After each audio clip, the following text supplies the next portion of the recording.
Sehari ini stabil dan cenderung meningkat. Rata-rata per hari di atas 21 miliar. Per hari. Ya, jadi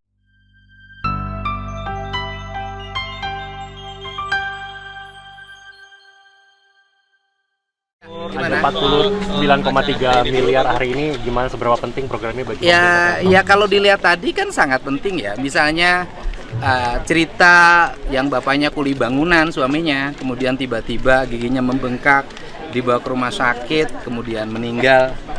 Kemudian di rumah sakitnya biayanya dibiayai oleh asuransi ketenagakerjaan BPJS, dapat santunan 40 juta. Saya ketemu lagi sama bapak yang mengalami kecelakaan. Betul, di Lindas. Biaya di Lindas kontainer, biaya rumah sakitnya 442 juta. Dibayar semuanya oleh BPJS Ketenagakerjaan plus jaminan setelah dia selesai dari rumah sakit kan, tidak bekerja.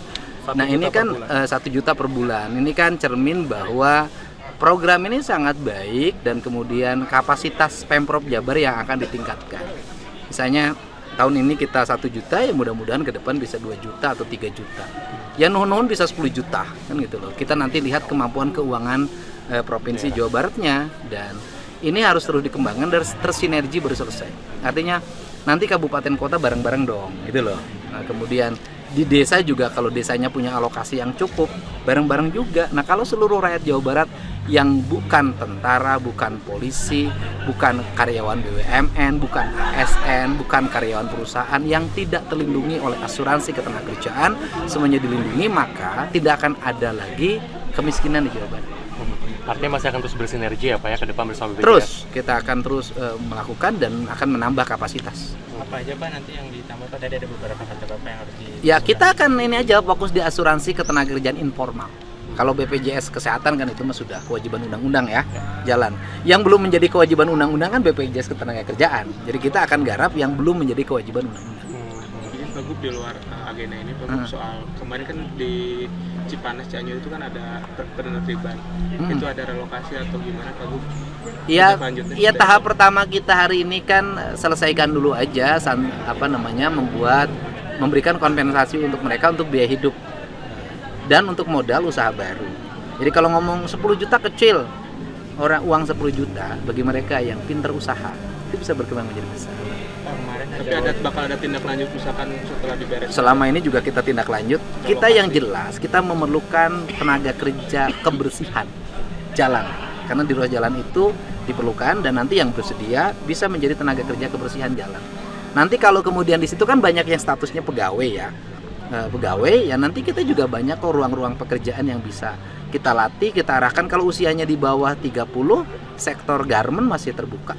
Nanti kita bisa latih mereka. Soal sekolah swasta gratis Pak, seperti apa mekanisme ke depan? Jadi gini, di data PCMB kita itu kan ada kemungkinan ya 70.000 lebih ya yang belum terjamin masuk ke sekolah negeri. Nah, nanti mereka itu disalurkan ke sekolah swasta yang sudah ada MOU dengan pemerintah provinsi, yang dia mendapat beasiswa, yaitu nanti ada uang pangkal sekolahnya dan uang bulanan. Tapi nilainya disesuaikan dengan kapasitas pemerintah daerah. Kita tidak akan mengikuti keinginan swasta, misalnya uang pangkalnya 10 juta, kita nggak mau. Berarti nggak full ya Pak? Ya full, standar ya, sekolahnya kan sekolah standar.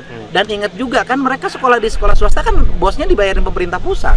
Swasta ditunjuk pemerintah berarti Pak? Iya, gitu. Sekolah swasta merasa tidak dilibatkan dan dana DSP itu dinilai sangat kecil. Tidak dilibatkan kan sudah tanda tangan MOU. Jadi kalau yang kalau yang tidak mau tanda tangan MOU nggak ada masalah. Total berapa swasta yang bekerja sama Bapak? Sekarang 700. Jawa Barat ya? Cukup menurut saya. Jadi kalau swasta misalnya yang elit, ya nggak mungkin lah sama kita, gitu loh. Artinya yang masuk sekolah swasta yang elit ya berarti kelas menengah dong, gitu. Yang kita lindungi adalah masyarakat ekonomi menengah ke bawah. Mereka harus bersekolah. Komponennya apa aja Pak nanti yang bakal dibantu dari? Uang pangkal, uang bangunan, dan uang bulanan. Totalnya berapa Pak per siswa? Per siswa 2,7 juta. Kan dia sudah punya dana bos. Dan ingat loh, pendidikan dibuat bukan untuk cari untung. Pendidikan dibuat untuk menyelamatkan anak-anak Indonesia agar bisa bersekolah. Jadi saya ngambil yang standar. Jadi artinya semua gratis ya Pak selama 3 tahun? Iya, selama 3 tahun. Tetapi nanti juga ada item-item yang harus dipenuhi oleh calon siswanya. Kan dia harus berkomitmen dong, kan mendapat subsidi dari kita cukup besar. Tetapi dia juga harus mentaati aturan kita, menjadi anak baik, tidak tawuran, Artinya ada evaluasi Pak bagi siswanya? Ada, nah tuh begitu melanggar kita cabut subsidinya. Beasiswa ya, Pak, ya? Menyikapi aksi demo Pak Gub? Ya, Menyikapi aksi demo? kenapa? Satu pekan ini Pak demo Pak?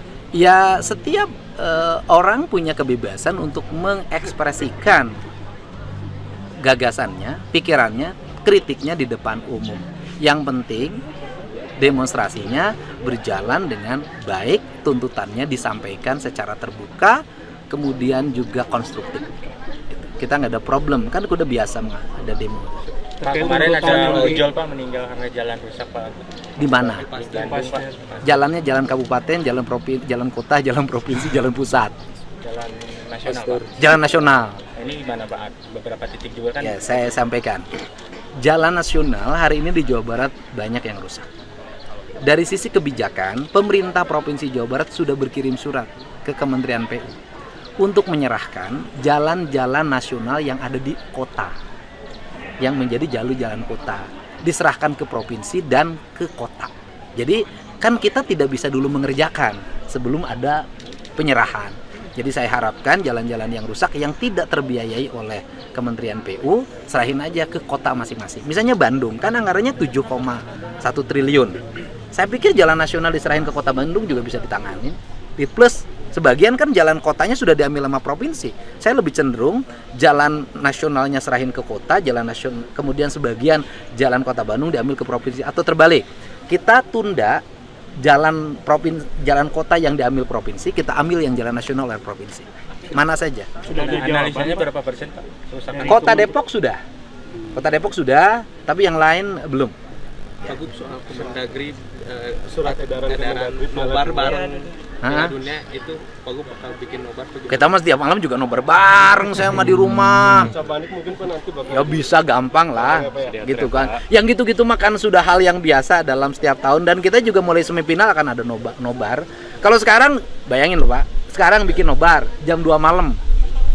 Udah dibikin layar nggak pada datang. Kan warga kita ini pilih nobar yang tim-tim favorit. Kalau Argentina main, pasti penontonnya banyak. Berarti mulai semifinalnya. Iya dong, perdelapan final. Hah? SMA Argentina, hat-trick 3-0. Itu Portugal mah 1-1. Kasih Pak. Hah? harus sabar. Sabar. Pak Gub, update pendapatan Pak Gub setelah edaran yang kemudahan persyaratan itu mungkin Sehari ini stabil dan cenderung meningkat. Rata-rata per hari di atas 21 miliar. per hari Pak. Ya, jadi sangat setelah edaran yang saya lakukan, pendapatan pajak kendaraan motor di Jawa Barat cenderung terus meningkat, stabil dan meningkat. Tidak pernah di bawah 20 per hari. Pak Gub, satu lagi harapan itu Pak Gub, pedagang tanaman yang di Arca Manik yang wilayah yang dibangun SMA 28 minta tolong mohon bantuan Pak Gub. Ya nanti kita gimana? selesaikan lah. Pokoknya ginilah, yang menyangkut kesulitan rakyat yang disebabkan karena kebijakan pembangunan pasti saya bantu. Saya berkomitmen dan selama ini juga selesai kan. Termasuk pedagang tanaman yang di Arca Manik. Iya semuanya kita bantu. Hari ini kan Pasir Koja tuh lagi dirapiin. Mohon maaf saya ngurusin Bangli sekarang. Ya mohon maaf banget. Sebenarnya bukan tugas gubernur ya. Tapi ya sudahlah Pak Gub, kita ambil.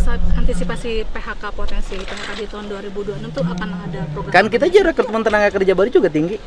Kawasan-kawasan industri sudah mulai rekrut sekarang, sedang sudah mulai jalan. Di tahun 2027 ini banyak banget. Karena saya udah tahu datanya. Ini ngerima, ini udah selesai bangunannya, ini selesai. Tinggi kok. Jadi investasi arus industri ke Jawa Barat juga tinggi sekarang. Kemudian kalau daya saing sumber daya manusia Jabar sendiri seperti apa nih? Sebenarnya daya saingnya cukup. Nah, urusan tenaga kerja itu juga urusan konektivitas. Yang penting harus punya orang dalam yang bisa dijadikan pijakan bahwa dia mau mengikuti sistem yang kita miliki. Kalau sistemnya dengan sistem nyari gawe sekarang dan terbuka kan nggak ada masalah sebenarnya. Dan kemudian kalau ada tenaga di situ, misalnya gini loh, seleksi tenaga kerja itu kan kadang-kadang ada dalam bentuk matematika dasar. Misalnya hitungannya 4 kali 4 lupa, waktu ngejawab tuh nggak lulus. Nanti kursusin aja. Ya. Tadi itu konferensi pers terbaru dari Gubernur Jawa Barat, Kang Deddy Mulyadi. Nah, di sini saya akan bacakan apa saja poin yang disampaikan oleh Kang Deddy Mulyadi sebagai Gubernur Jawa Barat ya kawan-kawan. Yang pertama itu soal BPJS ketenagakerjaan bagi pekerja informal.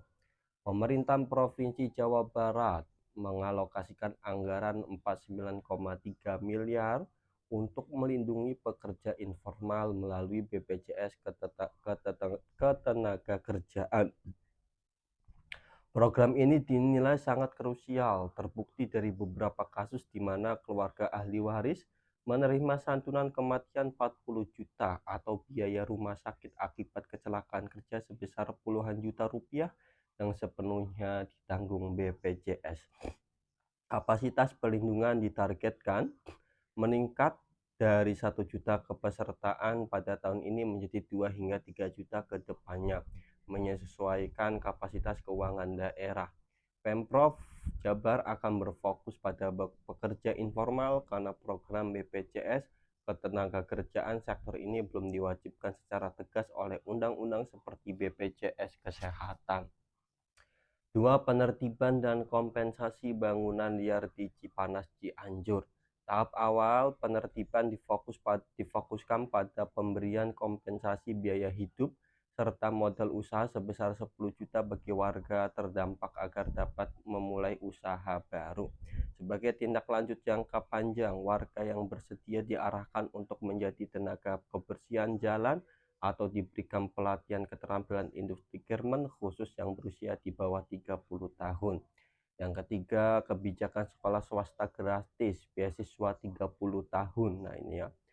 Ini keterangan dari Kang Deddy Mulyadi ya. Di sini ada 6. Tadi baru 3 tentang kebijakan sekolah swasta gratis beasiswa 30 tahun. Skema ini dibuat untuk mengakomodasi sekitar 70.000 lebih calon siswa yang tidak tertampung di sekolah negeri melalui jalur PPDB. Pemprov Jabar telah menjalin kerjasama dengan sekitar 700 sekolah swasta kategori standar bukan sekolah elit. Bantuan yang diberikan senilai 2,7 juta per siswa mencakup uang pangkal atau bangunan dan uang bulanan selama 3 tahun. Penerima subsidi wajib mematuhi aturan sekolah, misalnya tidak boleh tawuran. Jika melanggar, subsidi akan langsung dicabut. 4 poin yang disampaikan oleh Kang Deddy Mulyadi adalah kerusakan jalan nasional di Jawa Barat. Menanggapi keluhan jalan rusak dan kecelakaan, Gubernur menjelaskan status jalan tersebut merupakan jalan nasional yang berada di bawah wewenang Kementerian PU. Pemprov Jabar telah bersurat ke Kementerian PU untuk meminta pengalihan status pengelolaan jalan-jalan nasional yang memotong area perkotaan agar diserahkan ke pemerintah provinsi atau pemerintahan kota masing-masing seperti Bandung dan Depok agar bisa segera diperbaiki menggunakan APBD daerah. 5. Kenaikan pendapatan pajak kendaraan bermotor. Setelah dikeluarkan surat edaran mengenai kemudahan persyaratan, tren pendapatan pajak kendaraan di Jawa Barat stabil dan meningkat secara signifikan. Rata-rata pendapatan harian saat ini terus berada di atas 21 miliar per hari. Wah, itu ya. 6. Potensi hubungan kerja PHK dan investasi 2026-2027. Menghadapi potensi tentang PHK, Gubernur Kang Deddy Mulyadi optimis karena arus investasi industri ke Jawa Barat masih sangat tinggi. Banyak bangunan kawasan industri baru yang selesai dibangun dan dijadwalkan mulai membuka rekrutmen tenaga kerja secara masif pada tahun 2027. Nah, itulah poin-poin yang disampaikan Kang Deddy Mulyadi dalam keterangan persnya ya, konferensi pers. Bagaimana tanggapan kawan-kawan? Jangan lupa tulis ke kolom komentar.